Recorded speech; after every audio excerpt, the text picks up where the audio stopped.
राधे राधे दोस्तों, सभी से सुनाने जा रहे हैं आप सबको एक प्यारा सा भजन। कैसे लगे आप सब कमेंट में ज़रूर बताना। भजन लाइक करना, सब्सक्राइब करना, ज़्यादा से ज़्यादा शेयर करना। राधे राधे सभी से, राम राम।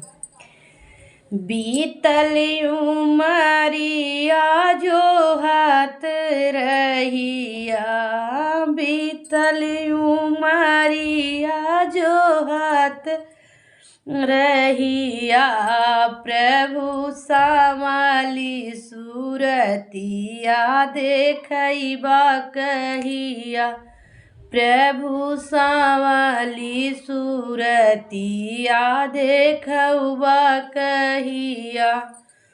राम गाय बाने वाला खान सिया संगवा, राम गाय बानवा लखन सीता संगवा, वटा से चरण धोबा कहिया, प्रभु सावा सूरतिया देखबा कहिया। केवटा से चरण धोबा कहिया, प्रभु सवाली सूरती देखबा कहिया।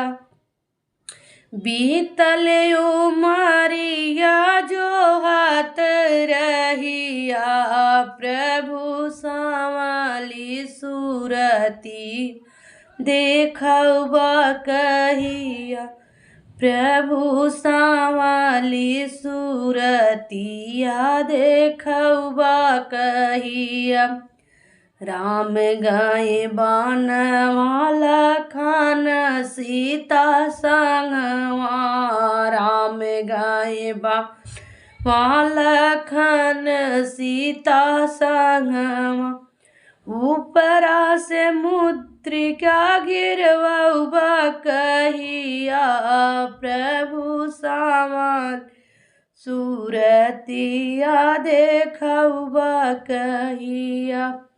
ऊपरा से मुद्रिका गिरवबा कहिया, प्रभु सामली सूरतिया देखबा कहिया।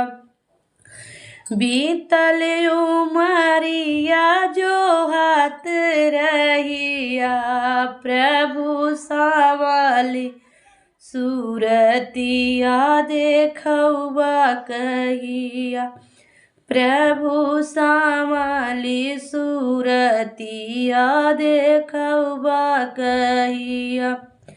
राम गाय बानवा लखन सीता संगवा, राम गाय बानवा लखन सीता संगवा, हनुमत से लंका जरवैबा कहिया, प्रभु सामली सूरत देखबा कहिया। हनुमत से लंका जरवैबा कहिया, प्रभु सामली सूरती देखबा कहिया।